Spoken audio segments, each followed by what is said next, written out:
euh, le projet de cette séance, c'est de parler du livre 5 et du livre 6 de l'éthique à Nicomaque. Donc, pour ceux et celles qui veulent lire un peu, s'intéresser un peu à l'éthique à Nicomaque, c'est le livre 5, consacré en détail à la justice, et ensuite le livre 6, consacré en détail à la prudence. Alors, ce que j'avais dit la dernière fois, je vais résumer rapidement les étapes par lesquelles j'étais passé. Donc, c'était d'abord en introduction. Il s'agit toujours d'introduire dans un premier temps le projet donc d'Aristote, c'est sa démarche, sa méthode, à savoir que Aristote s'y prend toujours de la même façon pour toutes les notions abordées. En l'occurrence ici pour la justice, c'est de toujours eh bien, aborder la justice et l'injustice, bien sûr, ce sont les deux volets d'une même notion, en plusieurs sens. C'est-à-dire que en philosophie, il s'agit toujours de définir une notion en mettant à jour sa richesse et ses différentes définitions possibles, ce qu'il appelle l'homonymie d'un terme, c'est-à-dire qu'un terme, un seul terme, peut cacher plusieurs définitions, plusieurs sens, plusieurs enjeux différents. Hein, c'est un peu comme quand vous voulez fabriquer un vêtement, vous devez définir les éléments que vous allez utiliser, les fils blancs, les fils verts, les fils rouges, pour ensuite, une fois qu'ils sont bien distingués et bien clarifiés, pouvoir les associer, les combiner les uns avec les autres. C'est un peu ça en philosophie, c'est-à-dire de démêler et de séparer avant d'à nouveau de les combiner les uns avec les autres. Donc, pour Aristote, la justice, comme toute notion, se dit en plusieurs sens, à savoir que la justice recoupe plusieurs notions et plusieurs enjeux, premièrement. Deuxièmement, en introduction, j'avais dit aussi que la notion de justice et d'injustice était liée à des termes voisins et qui sont néanmoins, bien sûr, intégrés à la notion de justice. J'avais dit la dernière fois qu'on ne peut pas penser la justice sans la notion d'égalité. C'est-à-dire, pour chaque définition de la justice, il va définir l'égalité de façon différente. Par exemple, la justice distributive, c'est une justice qui va déployer, qui va répartir des biens, non pas en fonction d'une égalité arithmétique, d'une égalité mathématique, mais en fonction des besoins ou bien des responsabilités de chaque individu. Donc, distribuer un bien ne veut pas dire qu'on va donner une même quantité à tout le monde. En revanche, une justice, par exemple, au sens judiciaire, ce qu'il appelle la justice corrective, eh bien, va consister à traiter toute personne de la même manière. C'est-à-dire, s'il y a eu une injustice quant à la distribution d'un bien, eh bien, on va répartir les biens de la même façon. Ça, c'est un exemple pour vous dire que l'égalité ne sera pas définie de façon similaire en fonction de l'approche de la justice. Et puis, aussi des notions comme l'équité. L'équité fait partie intégrante de la justice, je vais en parler tout de suite, mais l'équité, c'est pas exactement la même chose que l'égalité. Donc, il va s'agir également de voir en quoi l'équité se pense à l'intérieur même de la notion de justice. Donc, ce sont les termes qu'il va s'agir de bien comprendre et qu'il va s'agir de bien distinguer les uns par rapport aux autres. Voilà, ça c'est la démarche de la philosophie d'Aristote, c'est-à-dire de définir en des sens différents et de distinguer les éléments les uns des autres, bien qu'ils soient tous, bien sûr, reliés les uns aux autres. Ça, c'est la partie, on va dire, formelle quant à sa démarche. Dans un deuxième temps, j'avais parlé de la justice universelle, c'est-à-dire la justice donc définie en fonction bien, de ce qui est commun à une société, ce qui est commun à l'ensemble des individus. La justice, c'est-à-dire à une communauté politique. Je rappelle que pour Aristote, ce qui caractérise une vertu morale, c'est sa médiété. C'est-à-dire que, qu'est-ce que c'est qu'une vertu morale? Eh bien, c'est un équilibre entre deux extrêmes. Quand j'avais parlé du courage, par exemple, le courage, c'est un équilibre, c'est un juste milieu entre la lâcheté et la témérité. Et il faut bien comprendre que ce juste milieu n'est pas une solution de compromis, ce n'est pas une médiocrité, ce n'est pas un milieu, on va dire, prudent dans le mauvais sens du terme, c'est pour Aristote un équilibre qui est difficile à trouver. Pourquoi? Parce qu'il faut évaluer une situation pour être ni trop peu courageux, ni trop dans l'excès. Donc, il faut comprendre que de la même façon que le courage, par exemple, est un équilibre parfait entre la lâcheté et la témérité, eh bien, la justice universelle au sens de la politique, au sens d'une communauté politique, c'est l'idéal, eh bien, d'une communauté équilibrée. C'est-à-dire que dans l'idéal de démocratie chez Aristote, par exemple, la démocratie s'entend au sens d'une classe moyenne dominante, mais une classe moyenne qui ne serait pas une classe médiocre, mais une classe qui incarne au mieux un équilibre social. C'est-à-dire, par exemple, sur le plan économique, une classe qui n'est ni trop riche ni trop pauvre. Une classe qui sache également appliquer les vertus morales dans l'équilibre qui les caractérise. Sur le plan politique aussi, une classe moyenne qui sache également prendre des décisions politiques mesurées pour l'ensemble de la communauté. Et donc, dans la justice universelle, il y a cette idée que pour Aristote, la justice est une justice où la loi s'applique de façon juste à l'ensemble des hommes et encourage la vertu et empêche le vice. C'est-à-dire que la loi, la légalité, la loi au sens de la loi qui est promulguée, doit être au service de l'ensemble d'une communauté politique, de telle sorte qu'elle puisse encourager la vertu et décourager le vice. C'est-à-dire qu'elle invite l'individu sur le plan individuel et qu'elle invite la société sur le plan collectif à concourir au bien commun, à savoir que Aristote a aussi une conception holiste de la politique dans le sens où c'est le tout qui est prioritaire sur la partie, à savoir que je dois caractériser mon comportement moral, non pas en fonction de ma définition de la justice, non pas en fonction de ma définition du courage, non pas en fonction de ma définition de la prudence ou de la modération, mais en fonction de vertus qui soient normées au sens collectif et qui correspondent à un intérêt général. Voilà ce qu'il entend par justice universelle. Alors, il faut bien s'entendre aussi, il y a quelques notions aussi à distinguer, qu'une loi promulguée est une loi qui est légale, mais doit aussi s'assurer du fait que cette loi soit également légitime sur le plan moral. C'est-à-dire qu'une loi, pour être promulguée, ne doit pas simplement être donc en accord avec l'ensemble de la communauté, encore faut-il que cette loi soit moralement acceptable, c'est-à-dire que le politique et le moral, chez Aristote, ne sont jamais séparés. Le politique au sens collectif et le moral au sens collectif aussi, bien sûr, mais incarné par chacune des composantes de la société. Donc voilà ce que j'avais dit essentiellement la dernière fois à propos de cette justice universelle.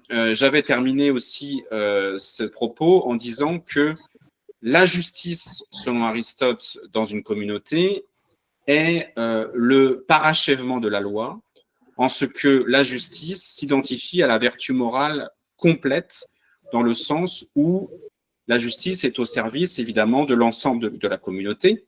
Donc, j'avais terminé sur ces mots poétiques. Il cite Euripide. Il dit que la justice est la somme de toutes les vertus. La justice, pour Aristote, est une vertu complète au plus haut point, parce qu'elle est l'usage de la vertu complète. Oui, dans le sens où, alors il y a un bruit de fond, je pense que c'est Joseph qui n'a pas éteint sa caméra. Monsieur l'abbé, vous pouvez couper le micro de Joseph si vous voulez directement dans l'interface normalement. Ah, il peut le couper moi? Oui, vous avez l'accès normalement. Parce que vous... Ah bah c'est bon, il l'a fait. Merci Joseph. Pardon. Merci Joseph. Oui, donc j'avais terminé la dernière fois sur l'idée que la vertu de justice est la vertu la plus complète dans la mesure où elle garantit que toutes les autres vertus morales soient à leur place. J'avais émis l'idée que, Aristote émet l'idée que, si le courage remplit bien son rôle dans son domaine propre, si la tempérance, en ce qui concerne donc la dimension matérielle, remplit bien son rôle dans son domaine propre, et que la prudence sur le plan politique et sur le plan éthique remplit bien son rôle, eh bien, c'est la garantie d'une justice, c'est-à-dire d'une harmonie, si vous préférez, globale et de l'individu dans sa caractéristique propre et de la société dans sa globalité. C'est pour cela que Aristote parle de la justice comme de la vertu la plus complète, en ce sens qu'elle garantit l'harmonie de l'ensemble des autres vertus. Si on considère que la tempérance, c'est l'équilibre du ventre, le courage, c'est la bonne action du cœur, et si la prudence, c'est donc le bon usage rationnel notamment en matière de décision politique. Et puis, aussi que la justice est fondamentale dans la mesure où, bien évidemment, un homme politique agit justement, non pas évidemment selon sa conception de la justice, mais en fonction évidemment d'une justice qui le dépasse, en fonction de la justice qu'il doit garantir dans sa communauté. Voilà pourquoi Aristote nous dit aussi que le commandement révèle l'homme, puisqu'évidemment le commandement est sujet à toutes les tentations, tentation d'excès, tentation d'intérêt personnel, et que si vous êtes véritablement juste, eh bien c'est si vous avez des responsabilités, bien évidemment que cela le garantira. C'est bien d'être juste avec sa famille, c'est bien d'être juste avec ses enfants, c'est bien d'être juste avec ses collègues de travail, mais évidemment, plus vous prenez de responsabilités et plus votre vertu de justice est testée, en quelque sorte. Donc voilà pourquoi aussi, pour terminer, Aristote nous dit que la vertu de justice est considérée comme un bien étranger, puisqu'en dernière instance, ce n'est pas seulement ma justice personnelle qui est en jeu. Dans mon rapport à moi-même, c'est la justice du prochain. C'est-à-dire, est-ce que je vais être capable aussi, non seulement d'être juste avec moi-même, mais aussi d'être juste avec les gens qui m'entourent. Et évidemment, c'est l'enjeu social ici qui prend donc le dessus dans cette fin d'explication. J'avais aussi essayé de commenter avec saint Thomas la dernière fois. Saint Thomas, dans sa citation et son commentaire d'Aristote, insiste sur le fait que les parties sont au service du tout, que l'homme juste est au service de sa communauté. Donc, saint Thomas reprend les idées d'Aristote ici, que le rôle de la loi est de nous ordonner au bien commun, que la justice légale est au service de tous les hommes et au service du bien commun dans une cité catholique. Saint Thomas reprend ici les idées principales d'Aristote. Dans un deuxième temps, j'avais parlé de la justice distributive. Donc, Aristote distingue justice distributive et justice corrective, donc justice géométrique et justice arithmétique, justice de proportion et justice quantitative. Voilà, pour le dire rapidement. Ça veut dire quoi?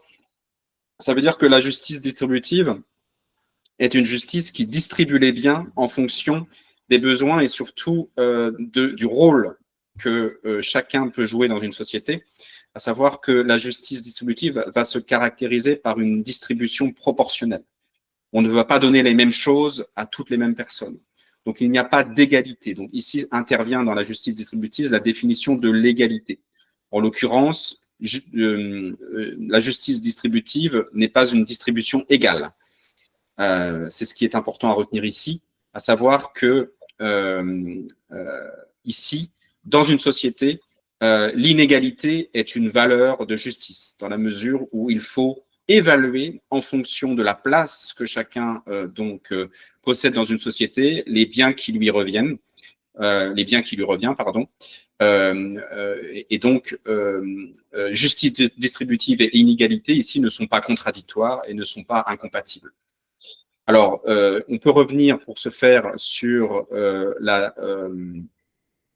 le commentaire de saint Thomas, d'Aristote par saint Thomas. Donc, saint Thomas, dans son commentaire de la justice distributive, nous dit la chose suivante. Il appartient à la justice distributive de donner quelque chose à une personne privée pour autant que ce qui appartient au tout est dû à la partie. Voilà. Donc, ça veut dire que je vais distribuer un bien à une personne en fonction, évidemment, de l'intérêt général, en fonction de l'importance ou du rôle que la personne va jouer dans le but d'atteindre le bien général. Donc évidemment, une personne qui a plus de responsabilités dans une société aura besoin également de plus de moyens ou de plus donc de biens en quelque sorte qu'une personne qui a un rôle différent ou un rôle moindre. Mais ce dû, nous dit saint Thomas, est d'autant plus considérable que la partie occupe dans le tout une plus grande place. Voilà. Donc plus la place dans une société est importante, plus les biens également seront importants ou plus grands que pour une place qui est d'une importance moindre. Et c'est pourquoi, poursuit saint Thomas, en justice distributive, il est donné d'autant plus des biens communs à une personne que sa place dans la communauté est prépondérante. Donc, dans la conception d'Aristote de la justice distributive, comme dans celle de saint Thomas, justice distributive ne veut pas dire égalité, bien au contraire. Dans une cité catholique, évidemment, tous les individus ne sont pas égaux, à savoir qu'on distribue les biens en fonction de la place et en fonction des besoins qui correspondent à la place et du rôle que vous jouez dans l'optique du bien commun. Donc ça, c'est très important à comprendre. Il n'y a pas d'égalité dans la cité catholique. Il y a une justice en fonction de la place que vous occupez. Poursuit saint Thomas, dans les communautés à régime aristocratique, cette prépondérance est donnée à la vertu, dans les oligarchies à la richesse, dans les démocraties à la liberté, et sous d'autres régimes, d'autres façons. C'est pourquoi, dans la justice distributive, le juste milieu vertueux ne se détermine pas par une égalité de chose à chose, mais selon une proportion des choses aux personnes. Voilà. Une proportion des choses aux personnes, à savoir une distribution proportionnelle. De telle sorte que si une personne est supérieure à une autre, ce qui lui est donné doit dépasser ce qui est donné à l'autre. Donc, dans une société hiérarchisée, dans une société où les personnes sont inégales, eh bien, la distribution sera du même ordre, c'est-à-dire proportionnelle, hiérarchisée et inégale.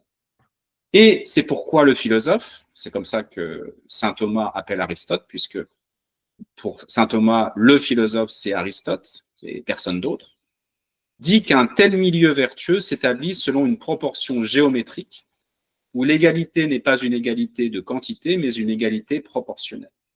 Voilà. Donc, ce qui est intéressant ici, c'est qu'on est très très loin, bien évidemment, de la démocratie au sens moderne, où une personne égale un vote égale un même droit de traitement, un même droit de faveur. Ici, on n'est pas du tout dans une conception moderne, puisque par exemple en France, on a cette passion de l'égalité jusqu'à évidemment à l'autodestruction depuis la Révolution française, on va dire. Alors que bien évidemment, dans une société contre-révolutionnaire, eh bien, cette passion de l'égalité qui a été poursuivie bien sûr tout au long du XIXe siècle et jusqu'à aujourd'hui, n'a pas lieu d'être. C'est un non-sens complet, c'est un anti-modèle complètement contradictoire avec une société régulée, hiérarchisée, telle qu'on la conçoit de façon traditionnelle. Donc, je crois qu'ici, la conception et la connaissance de la justice distributive, elle est fondamentale pour comprendre et comment fonctionne une société traditionnelle et donc catholique, par opposition à ce qu'on vit actuellement, où on assiste à une égalité des conditions.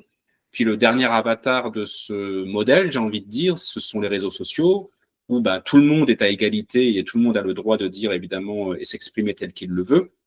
Tout le monde est à égalité sur cette base-là, mais évidemment, dans un néant et dans un vide total. Donc, on voit aujourd'hui à quoi mène l'égalité intégrale, puisque je pense que le processus a été accompli jusqu'au bout, dans lequel on baigne aujourd'hui. Alors, est-ce qu'il y a des... C'est un peu rapide, je m'excuse, mais il y a beaucoup de choses à dire. Est-ce qu'il y a des questions ou bien des remarques par rapport à cet enjeu important de la justice distributive? Est-ce que tu vas aborder les questions de différence entre égalité et équité après, justement, ça va découler de ça, ou est-ce que tu l'avais déjà abordé? Alors, j'avais parlé la dernière fois de façon plus détaillée de la justice distributive. Par contre, non, l'équité, je n'en avais pas encore parlé. Ici, on est avec la justice distributive dans une première définition du rapport entre la justice et l'égalité, à savoir que la distribution des biens au sens de la justice distributive est une distribution donc qui se fait en fonction des conditions et des responsabilités, donc en fonction d'une inégalité de traitement. Et ce qui est intéressant de voir ici, c'est que la justice et l'inégalité ne sont pas incompatibles. Alors que dans une conception moderne, dire que distribuer les biens de façon inégale, bien évidemment, c'est une forme d'injustice parce que avec les idéologies socialistes, les idéologies communistes, l'inégalité, notamment, je pense spécifiquement en France, c'est inaudible. Mais est-ce que justement, dans les régimes plus modernes, là dont on utilise par comparaison, est-ce qu'ils n'ont pas renoncé à finalement une forme d'égalité, puisque j'ai l'impression, tu vois, si on prend des exemples très concrets sur je sais pas, des aides d'État, sur tout ce qu'on peut critiquer à l'heure d'aujourd'hui, qui est fait au nom de l'égalité, finalement, est-ce qu'il n'est pas revendiqué plutôt au nom de l'équité, dans le sens où, tu vois, typiquement, quand on vient au secours des populations les plus pauvres et qu'on leur donne des chèques, des aides, etc., est-ce qu'on ne le fait pas justement en reprenant le critère que tu définis là, dans la justice, à savoir que l'on donne de manière inégalitaire parce que l'on donne à finalement ceux qui ont le moins. Alors ce serait finalement la même chose, mais en contre-pied. C'est-à-dire que dans une société où l'argent règne, parce qu'on pourrait potentiellement dire qu'on est dans une oligarchie aujourd'hui, est-ce que du coup, il y a pas il y a une espèce de mix, tu vois, entre le fait de donner plus d'argent à ceux qui en mériteraient plus parce qu'ils sont pauvres, donc le critère est un critère de richesse, alors qu'en réalité, dans le modèle que tu décris, c'est la même mécanique, mais c'est simplement le critère qui est déplacé sur les valeurs, puisque tu disais tout à l'heure que dans une société catholique… Oui, là, effectivement, on est dans une considération de place, d'honneur et donc de responsabilité, donc on est dans une dimension effectivement plutôt qualitative. Donc, effectivement, des valeurs qui doivent être donc celles de la société ici en jeu, alors qu'effectivement, dans ce que tu décris, on est plutôt dans une dimension exclusivement matérielle. C'est-à-dire, effectivement, comme tu le dis, aider les populations défavorisées, donner plus à des catégories qui sont en difficulté, soit sur le plan matériel, sur le plan financier.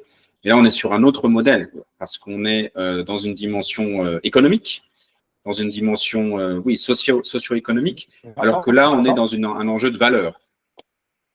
Je voulais savoir, en fait, qui est-ce qui définit la loi chez Aristote?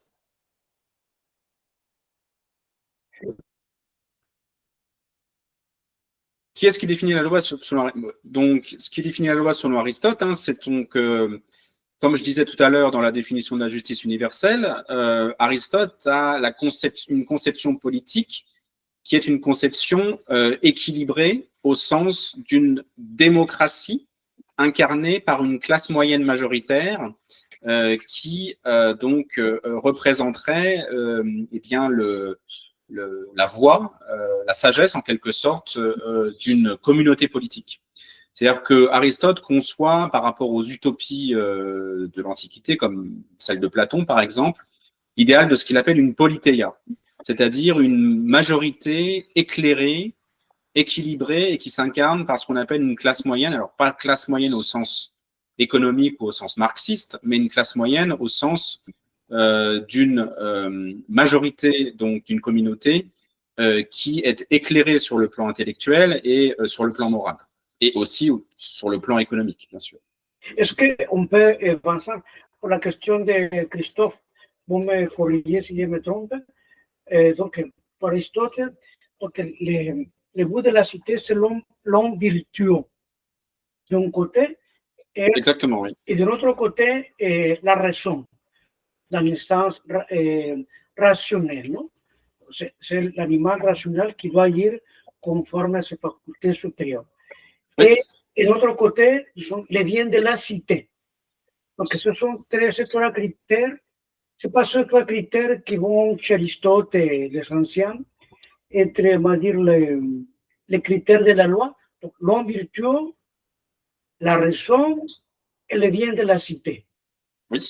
Entonces, exactement, oui. Sont dans les différents domaines. l'un des éléments les plus profanes, non, le sevrage public, puisque les anciens le faisaient aussi. Non. Les anciens aussi avaient des sevrages publics, parfois monumentaux. Donc, c'est en fonction du bien de la cité, là, par exemple. Non. La cité avait besoin de cela, par exemple. Non. Donc, ce sont ces critères qui vont guider la promulgation des lois. Non. Voilà. Et on peut être injuste de deux façons. Alors, c'est-à-dire que si on n'est pas en adéquation avec la justice de la cité, mais aussi si la loi de la cité, en fait, elle est mauvaise. C'est-à-dire que Alors, en tout cas, moi, je n'ai pas bien suivi la question. Excusez-moi. Un individu peut être taxé d'être injuste si la loi de la cité n'est pas respectée. Donc, s'il fait une faute au niveau de la loi, mais si aussi, si la loi de la cité n'est pas bonne, c'est-à-dire que si, par exemple, je sais pas, la loi de la cité, c'est des lois qui sont contraires aux 10 commandements, par exemple, bon, bah, cette personne-là sera aussi injuste. Donc, oui, mais dans la conception d'Aristote, il avait la loi naturelle, non? La morale naturelle qui est aussi présente dans la vie de la cité, la vie morale naturelle. Donc, que c'est finalement, comme on sait, les 10 commandements de Dieu que Moïse a reçus, c'est la loi naturelle, non?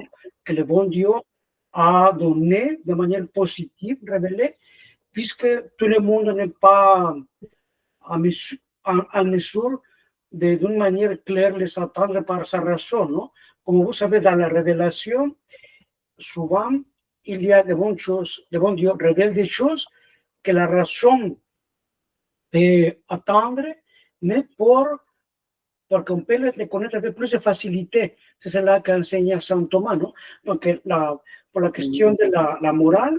Oui, mais alors, il faut comprendre. Alors, il faut comprendre le modèle éthique et le modèle politique d'Aristote en fonction de ce qu'il nomme la juste mesure, l'équilibre parfait entre deux excès. C'est pour ça que j'ai repris l'exemple tout à l'heure du courage entre la témérité et la lâcheté, parce qu'il faut comprendre son modèle politique de la même façon. Quand il parle, par exemple, d'une classe moyenne qui puisse éclairer en quelque sorte et diriger donc une communauté politique, cette classe moyenne n'a rien à voir avec la classe moyenne telle qu'on l'entend aujourd'hui. C'est une classe moyenne au sens d'une classe qui est parfaitement équilibrée sur le plan moral, sur le plan politique et oui, aussi bien sûr sur le plan économique. C'est important de ne pas avoir des gens trop riches ou des gens trop pauvres. Mais évidemment, c'est à comprendre en fonction de son critère donc décisif, qui, c'est toujours pareil chez Aristote, est à la fois moral et politique, c'est-à-dire cet équilibre, cette juste mesure entre deux excès. C'est-à-dire qu'une société donc équilibrée ne doit pas avoir une classe majoritaire qui soit trop riche ou trop pauvre. Une société équilibrée doit avoir une classe également majoritaire sociale qui soit équilibré sur le plan moral et donc qui garantissent aussi le choix de loi qui soit équilibré sur le plan politique. Donc, c'est ça le critère de la morale chez Aristote, ça va être cet équilibre, cette juste mesure entre deux excès.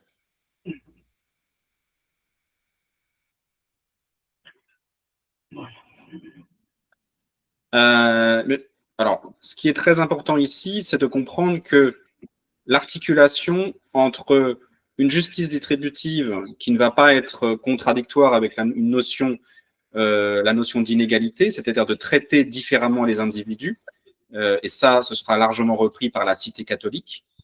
Et par rapport à ce que tu disais, Étienne, ce modèle qui est proposé sur l'échelle des valeurs, sur l'échelle de la constitution, on va dire, hiérarchique d'une société, n'est pas incompatible avec le fait, par exemple, sur le plan matériel, sur le modèle de la charité et des institutions donc religieuses publiques, d'aider les populations en difficulté ou les minorités en difficulté sur le plan financier ou sur le plan matériel. Ces deux modèles ne sont pas incompatibles. Moi, je parlais surtout, en ce qui concerne l'enjeu des valeurs et de l'enjeu politique, de l'idéal démocratique actuel, donc du nivellement par le bas, où effectivement c'est l'égalité qui prime et non plus la dimension des valeurs sur le plan éthique et sur le plan moral qui ont largement disparu en ce qui concerne la France. Mais je pense que ça C'est n'est parce que je pas, prenais un ce ne sont exemple pas deux isolé, mais modèles qui sont j'imagine que contradictoires. ce que tu décris là s'applique plutôt en termes de droit. C'est-à-dire que la transposition du modèle, ce serait plutôt de dire que si on vivait dans une France qui avait ce modèle-là, le modèle qui est décrit par Aristote, on aurait une hiérarchie qualitative ou quantitative sur les droits. Donc, ce qu'on appelle l'état de droit et que l'on définit par rapport à la Charte des droits de l'homme comme donnant accès à chaque individu un certain nombre de droits et d'être égaux de ce point de vue-là, eh ben, ça n'aurait pas lieu parce qu'on tiendrait compte d'un certain nombre de critères pour octroyer plus ou moins de droits aux individus. C'est ça que ça voudrait dire? Oui, exactement, oui. Okay. Mais ce qu'il faut comprendre, c'est qu'effectivement, la notion de justice et la notion d'égalité ou d'inégalité ne sont plus les mêmes entre un modèle catholique et un modèle qui est issu de la Révolution française et de la Déclaration des droits de l'homme. À savoir qu'on a renversé totalement la notion de justice et la notion d'égalité. Dans la mesure où, dans le monde moderne, c'est l'égalité qui a pris le dessus sur, en l'occurrence ici, le modèle de la justice distributive. Et est-ce que ça rejoint justement la notion de finalité qui est qui est décrite par Aristote et qu'on a vu précédemment, qui est justement d'atteindre le bien? On a passé quand même pas mal de temps à parler du bien et comment Aristote le caractérise. Et justement, est-ce que dans une société, je vais employer le mot naturel, mais sous l'angle aristotélicien, on va dire avant l'incarnation et la révélation, est-ce que ce bien, justement, n'était pas le but ultime à atteindre pour l'individu et pour la cité, et puis in fine atteindre jusqu'à la cause première?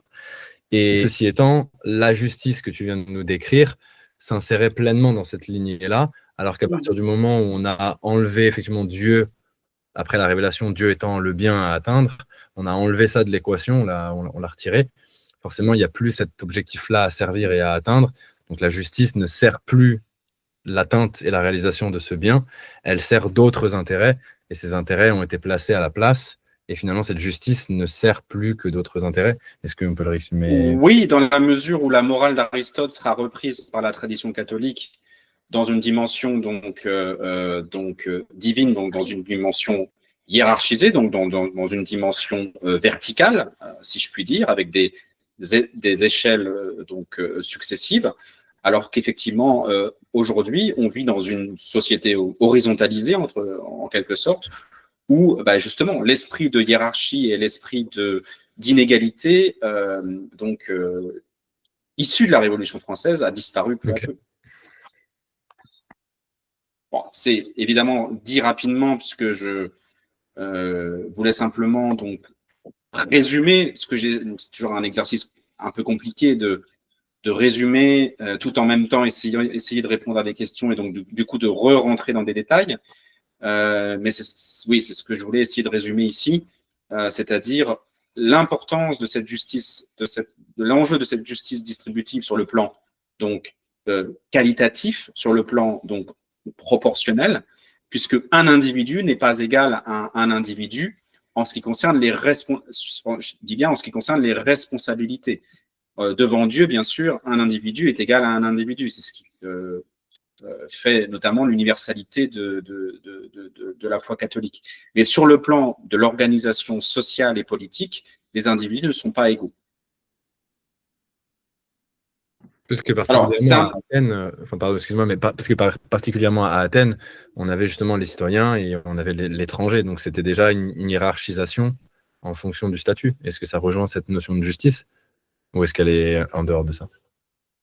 Oui, bien sûr, oui. Alors après, le modèle athénien de politique c'est ça aussi, c'est la gymnastique qu'il faut réaliser, n'a rien à voir évidemment avec le modèle qui sera celui de la tradition catholique, de la cité catholique, puisqu'il ne faut pas oublier que Aristote est c'est toujours pareil. Bon, après ça devient parce que l'enjeu essentiel c'est la justice. Parce que la démocratie n'est pas forcément incompatible avec la cité catholique.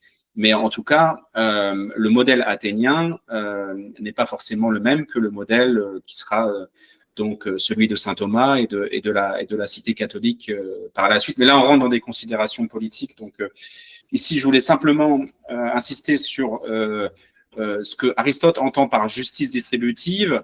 Et c'est toujours pareil, on comprend mieux quand on compare. C'est-à-dire que la justice distributive, dans un premier temps, est toujours associée à ce qu'on appelle la justice corrective. C'est le point suivant. C'est-à-dire que dans la justice distributive, donc c'est la proportion qui est essentielle. Dans la justice corrective, en revanche, c'est donc l'égalité de traitement, l'égalité intégrale de traitement, c'est-à-dire indépendamment des responsabilités, indépendamment des conditions, tout homme eh bien, sera traité de la même façon, quelle que soit sa situation sociale, quelle que soit sa situation politique. Donc, c'est en l'occurrence le point suivant. Alors, je vais être rapide parce que je ne pense pas que ce point soit véritablement difficile. Aristote parle de justice corrective dans donc les interactions sociales, les interactions au sein d'une communauté politique, à savoir que ce qui caractérisait la justice distributive était donc une sorte d'inégalité de traitement, alors que Aristote parle de justice corrective comme d'une proportion, cette fois arithmétique. À savoir que dans un tribunal, par exemple, eh bien, un homme, quelle que soit donc l'importance qu'il a dans une société, l'importance qu'il occupe dans une communauté, eh bien, sera traité de la même façon, donc arithmétiquement égale, par rapport à tout autre homme. C'est ça qui caractérise ici la justice corrective, à savoir que ici, on est dans une association entre justice et égalité, alors que dans la justice distributive, on était dans une association entre distribution et inégalité. Donc, évidemment, ici, les définitions changent, les termes, les relations entre les termes changent, à savoir que, alors, je vais essayer d'être assez rapide aussi parce que je voudrais avancer. Donc, ici, Aristote nous dit que peu importe, en effet, que ce soit un homme de bien qui ait dépouillé un malhonnête homme, ou l'inverse, ou un malhonnête homme qui ait dépouillé un homme de bien, ou encore qu'un adultère ait été commis par un homme de bien ou par un malhonnête homme, la loi n'a d'égard qu'au caractère distinctif, non pas de la personne qui est en cause, non pas de la position dans l'échelle sociale ou de l'importance sociale de l'individu, mais en fonction du caractère distinctif du tort qui est causé. Donc, ce qui est en jeu ici, évidemment, c'est l'objet. On est dans un exemple ici judiciaire, dans un exemple ici donc du tribunal, par exemple, en fonction du tort qui est causé et de l'enjeu est de traiter les parties à égalité, en se demandant seulement si l'une a commis et si l'autre a subi une injustice ou si l'une a été l'auteur et l'autre la victime d'un dommage. Donc ici, par conséquent, poursuit Aristote, cet injuste dont nous parlons, qui consiste dans une inégalité, eh bien, l'enjeu ici de la justice, du juge, c'est non pas de traiter inégalement, bien sûr, comme la justice distributive, mais son enjeu fondamental, c'est de s'efforcer d'égaliser les conditions par un certain nombre de mesures, par rapport à un certain nombre de décisions, à savoir que l'enjeu fondamental de la justice corrective, et c'est pour ça qu'on l'appelle corrective, c'est de rétablir l'égalité qui a été bafouée. C'est de rétablir une égalité qui a été provisoirement transformée en inégalité.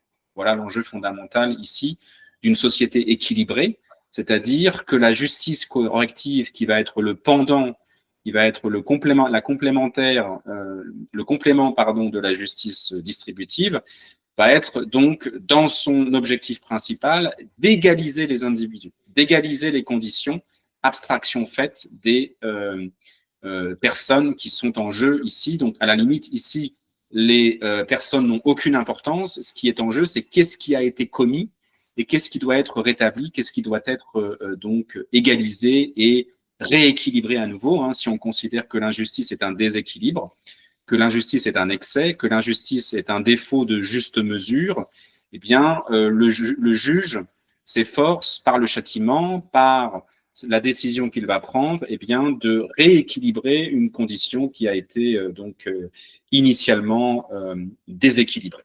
Voilà.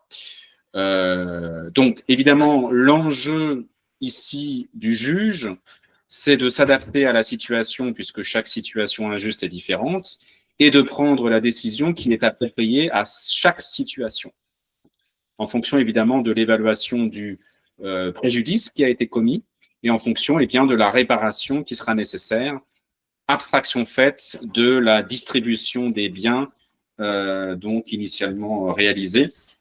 Cela n'a plus aucune importance, c'est pour ça que la justice corrective est à comprendre de façon indépendante de la justice distributive, même si les deux fonctionnent ensemble, hein, puisque les deux sont complémentaires l'une avec l'autre, même si leurs mécanismes sont différents.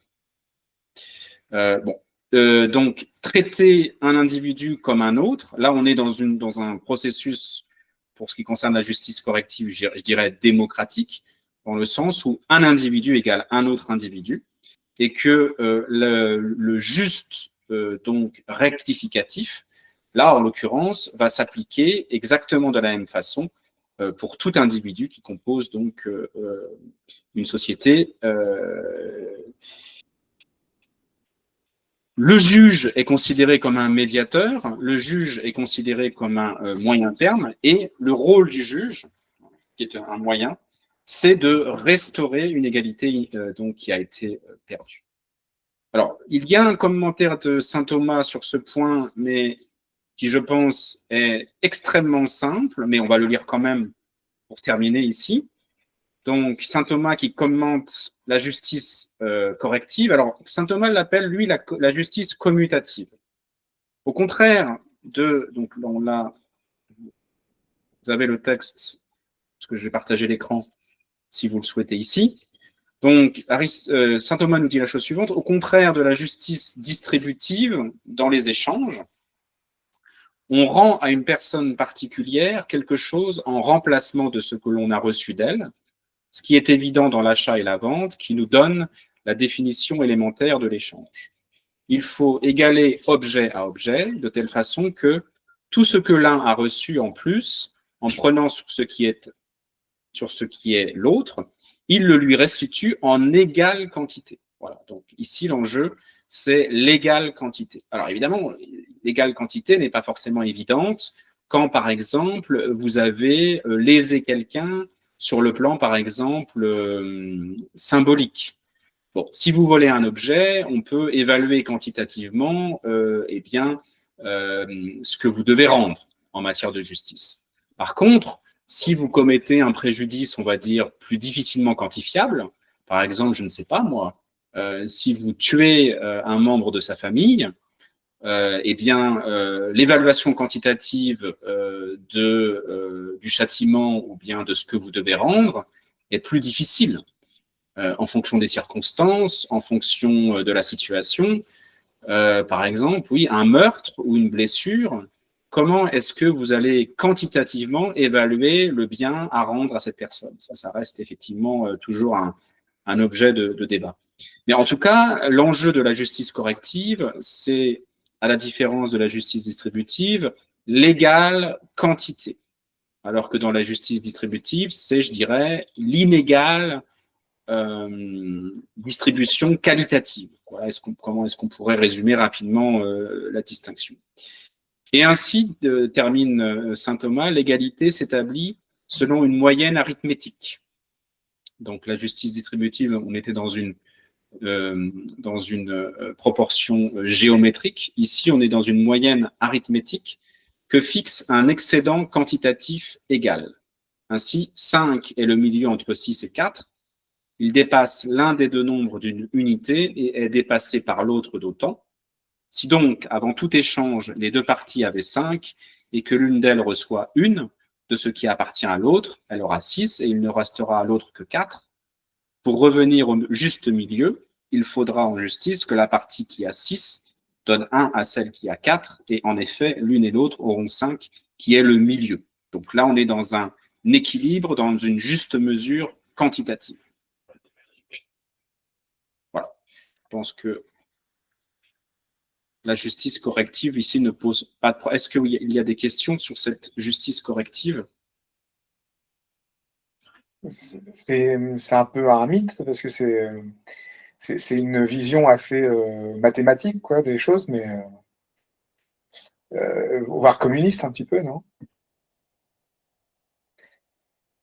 Non, pourquoi? Non, pas du tout. Pas du tout, puisque le principe même de la justice, c'est de rétablir tout simplement un équilibre quantitatif qui a été rompu. Donc, c'est de la définition de la justice au sens judiciaire qui est ici en jeu. Ouais, Savoir que un vice qui a été commis par un individu, quelle que soit sa condition, et le déséquilibre qui a été qui en a été la conséquence doit être rééquilibré tout simplement. Donc, mais pardon, Vincent, c'est considéré que tous les hommes sont égaux, alors qu'on a vu précédemment qu'il y avait des inégalités et voler à une personne qui est déjà pauvre, même si on lui rend effectivement, ça crée quelque chose qui est quand même beaucoup plus préjudiciable que si on vole à une personne très riche.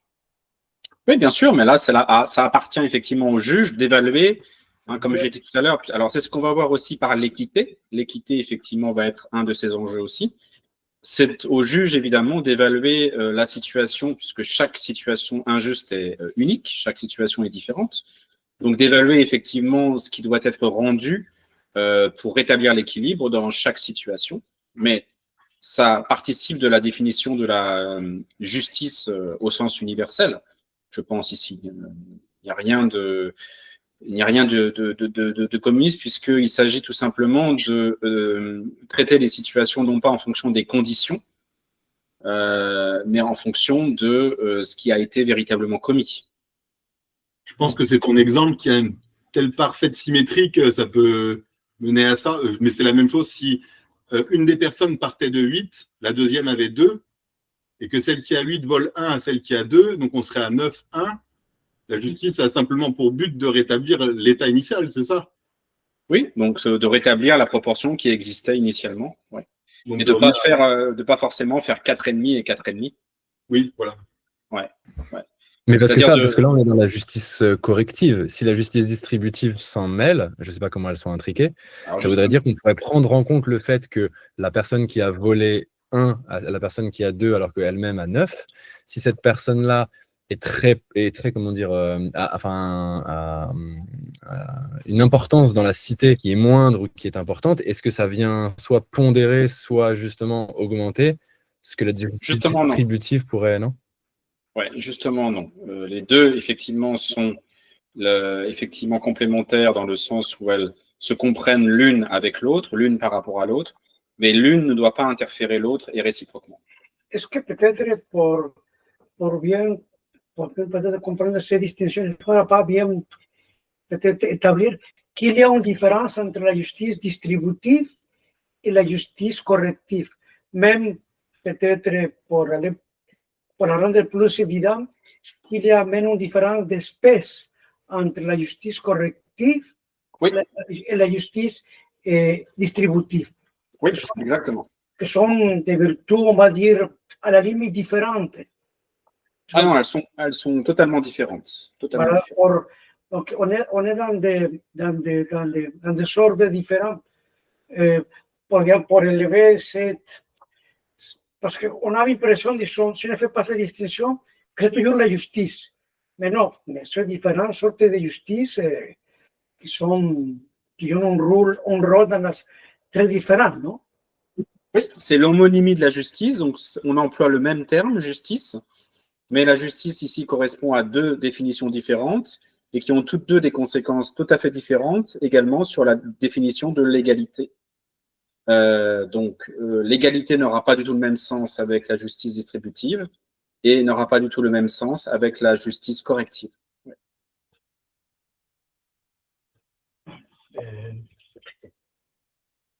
Oui, parce qu'on peut continuer, Vincent, si vous pensez. Oui, donc je voulais juste aborder, donc j'en étais là la dernière fois, j'avais parlé de la justice distributive et j'avais parlé un petit peu de la justice corrective. Donc, dernier point que je voulais aborder, c'est l'équité.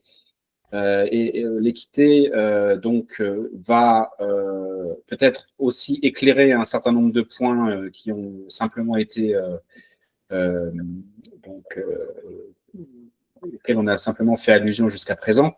C'est qu'on sent que dans l'équité, il y a effectivement quelque chose qui appartient à la justice, mais quelque chose en même temps qui lui est un petit peu supérieur, ou qui lui est un petit peu en tout cas différent. Puisque dans l'équité, il y a une dimension d'égalité, mais pourtant on sent qu'il y a quelque chose de plus. On sent quelque chose qui est inséparable de ce que l'on vient d'expliquer, mais qui pour autant a sa particularité, a sa spécificité. Alors, Aristote, il en est bien conscient parce qu'il commence par un long prologue, ou en tout cas une longue problématisation qui montre que l'équité eh bien, a un statut particulier. Alors, je vais le citer, tout simplement. Donc, Aristote nous dit la chose suivante, nous avons ensuite à traiter de l'équité et de l'équitable, et montrer leurs relations respectives avec la justice et avec le juste. Vous voyez que c'est inséparable de ce que l'on vient d'exprimer. En effet, à y regarder avec attention, il y apparaît que la justice et l'équité ne sont ni absolument identiques, ni génériquement différentes. Vous voyez la délicatesse ici du problème, ni absolument identique, ni génériquement différente. Tantôt nous louons ce qui est équitable, et l'homme équitable lui-même, au point que, par manière d'approbation, nous transférons le terme équitable aux actions autres que les actions justes, et en faisons un équivalent de bon, en signifiant par plus équitable qu'une chose est simplement meilleure. Donc ça sous-entendrait ici que l'équitable, si on parle de bon, a avant tout un enjeu moral. Or, on vient de voir que eh bien, la justice peut aussi avoir un enjeu juridique, judiciaire, politique et social. Tantôt, poursuit Aristote, en poursuivant le raisonnement, il nous paraît étrange que l'équitable, s'il est une chose qui s'écarte du juste, reçoive notre approbation. Ah, donc il précise que l'équitable est quand même en relation avec tout ce que nous venons de dire, c'est-à-dire l'enjeu de ce que nous nommons le juste. S'ils sont différents, poursuit Aristote, en effet, ou bien le juste ou bien l'équitable n'est pas bon. Ou si tous les deux sont bons, c'est qu'ils sont identiques. Le problème que soulève la notion d'équitable est plus ou moins le résultat de ces diverses affirmations, lesquelles sont cependant toutes correctes d'une certaine façon, et ne s'opposent pas les unes aux autres. En effet, l'équitable, tout en étant supérieur à une certaine justice, est lui-même juste, et ce n'est pas comme appartenant à un genre différent qu'il est supérieur au juste. Bon. Alors Aristote conclut sur le fait que l'équitable est au-dessus de la justice, et pour autant, l'équitable est bel et bien du domaine de la justice. Donc il y a cette spécificité, on va dire, ce petit crochet, cette particularité qu'il faudrait comprendre dans la notion d'équitable, qui tout en étant supérieur, reste dans notre sujet, à savoir qu'il appartient bel et bien au juste, à la justice, reste à savoir comment. Pourquoi est-ce que eh bien, l'équitable reste du domaine de tout ce que nous venons d'aborder ici? En l'occurrence, en quoi, par exemple, l'équitable reste bel et bien rattaché aux lois telles qu'elles existent, aux lois générales qui sont appliquées et qui concernent toute une société. Alors, la différence entre le juste et l'équitable, nous dit Aristote, n'est pas générique, mais seulement spécifique. Donc, c'est le même domaine, mais effectivement, il y a dans l'équitable non pas une différence sur le plan générique, mais simplement une espèce supérieure, une spécificité toute particulière. Alors, il poursuit. Il y a donc bien identité du juste et de l'équitable, et tous deux sont bons. bien que l'équitable soit le meilleur des deux. Ce qui fait la difficulté, c'est que l'équitable, tout en étant juste, n'est pas le juste selon la loi. Ah, voilà une précision très importante. L'équitable est juste, mais pas selon la loi, mais un correctif de la justice légale. Donc, voilà l'explication d'Aristote, c'est-à-dire que la loi telle qu'elle existe est fondamentale. La loi est inévitable. La loi promulguée pour une communauté est indispensable. Mais en quoi est-ce que l'équitable est supérieur à la justice, en quelque sorte? C'est parce que l'équitable va arriver en seconde main, si je puis dire, va arriver dans un second temps pour corriger la loi, pour adapter la justice légale. Alors pourquoi? Eh bien, pour ce Aristote, la raison est que la loi est toujours quelque chose de général. Ah oui, et ça c'est inévitable, effectivement. Une loi, pour qu'elle puisse s'appliquer à tout le monde, et c'est pas un défaut, c'est la définition d'une loi, est générale. Sinon, ce n'est pas une loi, ça devient un décret ou ça devient une décision capricieuse ou que sais-je.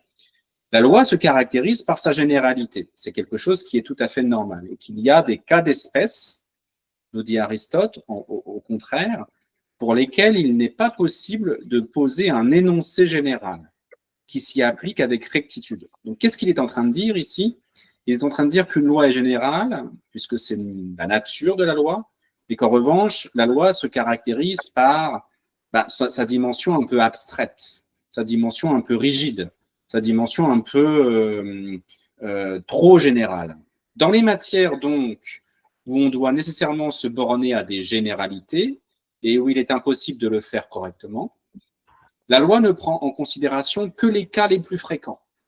Donc ça, c'est très intéressant. La loi, effectivement, ne prend en considération que les cas les plus fréquents, sans ignorer d'ailleurs les erreurs que cela peut entraîner. La loi n'en est pas moins sans reproche, car la faute n'est pas à la loi ni au législateur, mais tient à la nature des choses. Donc effectivement, ici c'est un passage qui est très connu. Si la loi est générale, ce n'est pas de sa faute. Ça tient effectivement à la nature des choses qui se comportent toujours globalement de façon prévisible et de façon la plus fréquente, et que par contre, effectivement, la loi ne peut traiter que les cas les plus répétitifs, que les cas les plus fréquents. Or, effectivement, il y a des situations spéciales, il y a des situations particulières où la loi ne peut plus s'appliquer de façon aveugle. La loi ne peut plus s'appliquer de façon générale. C'est ce qu'on appelle par exemple les cas de jurisprudence où la loi n'est pas suffisamment précise, n'est pas suffisamment, ne prend pas suffisamment en considération des cas différents. Donc, c'est là que se met en évidence la dimension empirique d'Aristote et aussi sa dimension réaliste. C'est-à-dire qu'il faut absolument prendre en considération non pas simplement les grands principes d'une société, les lois qui gouvernent les sociétés, mais s'intéresser, puisque c'est nécessaire, à des réalités que la loi ne peut pas prendre en compte, puisque la loi a pour vocation de s'appliquer donc à l'intérêt général. Mais au sein de l'intérêt général, bien sûr, il y a des situations imprévisibles. Il y a des cas, effectivement, qui sont spécifiques. Alors, il y a un commentaire ici qui est intéressant de ce que Aristote vient de dire, à savoir que Aristote est attentif à la réalité de la vie et c'est que le concret, lui, est particulier, singulier, alors que la loi, elle, est universelle, abstraite et donc aussi, surtout, si je puis dire, dans les livres, c'est-à-dire sur les codes juridiques, sur les codes pénaux. Aussi, la loi, qui ne peut être que générale, est condamnée par sa nature même à omettre des cas que contient la complexité des réalités concrètes, singulières, changeantes et multiples. Donc, penser la diversité du réel, penser la diversité des cas donc, de la situation quotidienne, c'est l'impossibilité de les penser sans les lois, mais c'est l'impossibilité également de les penser sans corriger, bien sûr, le rapport à la réalité, et c'est le rôle de l'équitable. Donc, l'équitable sauve le singulier de l'oubli, dont se rend forcément, fatalement responsable une généralité qui est celle de la loi. Donc, c'est l'enjeu permanent du rapport entre donc, des codes généraux, des codes donc, qui incarnent l'esprit d'une société, et les réalités empiriques qui s'imposent au jour le jour. Donc, Aristote poursuit ici que par essence, la matière des choses de l'ordre pratique revêt un caractère d'irrégularité, quand par suite la loi pose une règle générale et que là-dessus survient un cas en dehors de la règle générale, on est alors en droit, là où le législateur a omis de prévoir le cas et a péché par excès de simplification, de corriger l'omission et de se faire l'interprète. Voilà, c'est ça qui est fondamental ici, d'interpréter les lois, d'interpréter en fonction de ce qui se présente à ce moment et de ce qui leur est porté dans sa loi s'il avait connu le cas. Mais bien évidemment, on ne peut pas connaître et anticiper tous les cas empiriques qui se présentent. Alors, ça n'a l'air de rien, mais évidemment, c'est un enjeu considérable, puisque vous avez une note ici qui est très importante, dans notamment les conflits qui pouvaient exister dans les écoles ou dans les courants catholiques, ici les jésuites, et au contraire les jansénistes. Donc, cette note est intéressante puisqu'elle nous dit la chose suivante, que déjà que les jésuites ne sont pas les inventeurs de la casuistique. Alors, qu'est-ce que c'est la casuistique? C'est justement la prise en considération des cas particuliers qui n'entrent pas dans le cadre de la loi générale, de la loi abstraite, et qui doivent être considérés en tant que tels. C'est Aristote qui a le premier intégré cette casuistique, c'est-à-dire le jugement d'un cas à l'aune de sa particularité, de sa spécificité, et que ne peut pas résoudre une loi donc générale. Contre le rigorisme moral du jansénisme, qui ne veut voir que la stricte application des principes. Voilà, dans le jansénisme, il y a cette idée que ce sont les principes qui priment et qui doivent être donc applicables à toutes les situations. Donc ça, je pense que c'est un point qui est quand même important. Quelles que soient les circonstances et les personnes. Donc, quelles que soient les circonstances et les personnes. En revanche, les jésuites attirèrent l'attention sur la diversité des cas, d'où le mot de casuistique, c'est-à-dire, comme Aristote, la complexité des circonstances particulières qui ont entouré l'accomplissement d'une faute, afin d'en mieux déterminer le degré de gravité. Donc, à l'indifférence à l'égard de la personne, que risque toujours une morale intransigeante. Donc, effectivement, l'intransigeance d'une morale peut être dangereuse si on fait abstraction du cas particulier. Saint Ignace de Loyola, lui, opposait ce qu'on appelle la cura personalis, c'est-à-dire le souci de la personne, principe, si nous pouvons dire, qui pose que la personne prévaut sur tous les principes. Donc, dans l'équité, le cas particulier est plus important que les principes. Dans le jansénisme, donc dans un rigorisme moral intégral, ce sont les principes qui priment sur les cas particuliers. Donc, il y a à prendre en compte une forme de personnalisation des cas, et qui est déjà présente chez Aristote, et qui sera reprise par les jésuites, et qui n'est pas présente dans la rigueur, qui peut être dangereuse, qui peut être destructrice, des philosophies qui considèrent au contraire que les principes sont toujours prioritaires sur les cas donc à traiter. Donc ça c'est pour vous montrer les enjeux moraux, les enjeux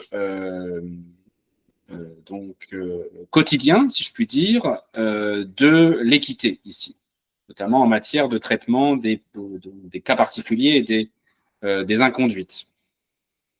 Alors je termine. J'ai pratiquement terminé. Donc, Aristote termine son analyse de la façon suivante.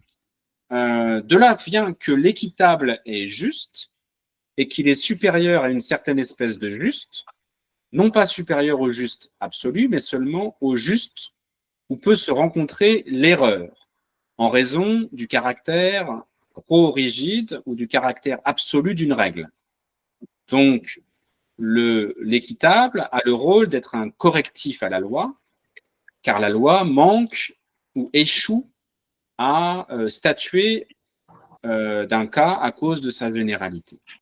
Donc, la raison pour laquelle tout n'est pas défini par la loi, c'est qu'il y a des cas d'espèce pour lesquels il est impossible de poser une loi de telle sorte qu'un décret est indispensable. Donc, effectivement, ce qui va être complémentaire à la loi ici, c'est ce qu'on appelle un décret, c'est-à-dire une correction de la loi en fonction de la spécificité du cas particulier.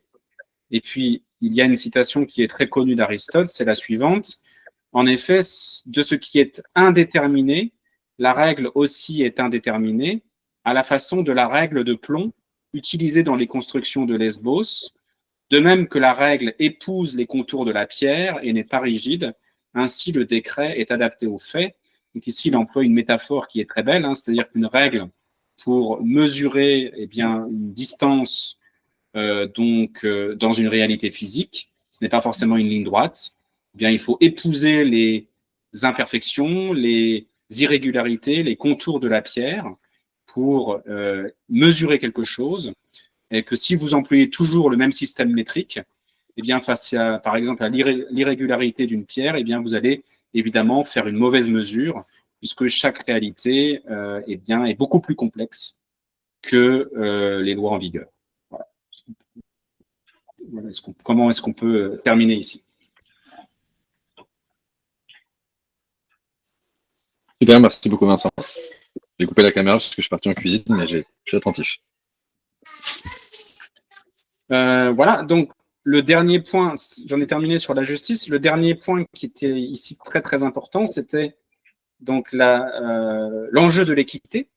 Et on voit que l'équité a des enjeux qui sont considérables sur le plan moral, sur le plan donc de la vie quotidienne d'ailleurs, vie quotidienne, que ce soit sur le plan politique ou sur le plan aussi spirituel. Parce qu'on on voit les enjeux que cela a pu avoir dans des écoles catholiques. Là, j'ai donné l'exemple de la comparaison entre le jansénisme et les jésuites pour vous montrer les conséquences considérables que ça pouvait avoir. Oui, c'est important ça, l'équité.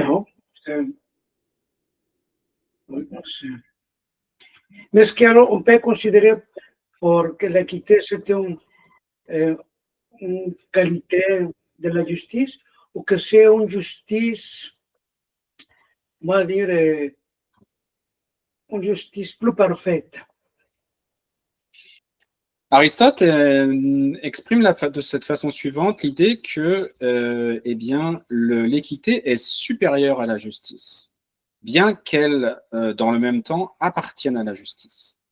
Donc, c'est d'une apparence contradictoire, mais en fait non, puisque c'est une différence non pas générique, mais uniquement spécifique, à savoir que l'équité appartient à la justice tout en lui étant supérieure, dans la mesure où, si les lois n'existent pas, l'équité ne peut pas évidemment juger d'une situation, puisque l'équité va devoir, dans un cas de figure, dans un cadre préalable, corriger ou bien adapter une loi bien et bien présente, mais qui n'est pas suffisante pour traiter un cas spécifique. Donc la loi apporte le cadre général, et l'équité corrige ce cadre général en fonction du cas à juger, du cas à déterminer. Donc, pourquoi est-ce que l'équité appartient à la justice? Parce qu'il n'y a pas d'équité sans justice. Pourquoi est-ce que l'équité est supérieure à la justice? Parce que l'équité corrige la rigidité du cadre général de la justice. C'est ça l'articulation, c'est ce mécanisme ici qu'il s'agit de comprendre, c'est-à-dire qu'il y a un cadre général qui est égal pour tous, c'est la loi pour tout le monde. En revanche, l'équité va instaurer une inégalité dans la mesure où chaque situation sera évaluée différemment, précisément parce que chaque cas est imprévisible, chaque cas à traiter, ce qu'on appelle la casuistique, sera l'objet d'un jugement spécifique, d'une évaluation spécifique, puisque les circonstances d'un cas ne sont jamais les mêmes. Les détails, les circonstances, les contextes ne sont jamais les mêmes. C'est pour ça que juger aveuglément en fonction d'un cadre trop strict et trop général peut être dangereux si on ne prend pas suffisamment en compte les détails d'une situation particulière. Voilà, c'est intéressant. Hein? Voilà, Monsieur Labi, vous voulez... Non, je pense qu'il peut y avoir une imbrication entre les justices contributives et l'autre, ainsi que l'équité. Tout ça, ça s'imbrique. Bien sûr, alors, voilà. Exactement. C'est un peu artificiel de présenter les choses les unes après les autres, parce que vous avez raison de dire que tout est bien sûr imbriqué l'un dans l'autre. Oui. Voilà, et c'est hiérarchique, c'est-à-dire que l'équité vient à la fin pour parfaire le tout, dans un procès par exemple. Exactement, oui, exactement. Oui. Eh bien, voilà, vous avez prévu qu'on parle de la prudence aujourd'hui, Vincent? Non, mais non, parce qu'on ne va pas aller au bout si... voilà, tout à fait.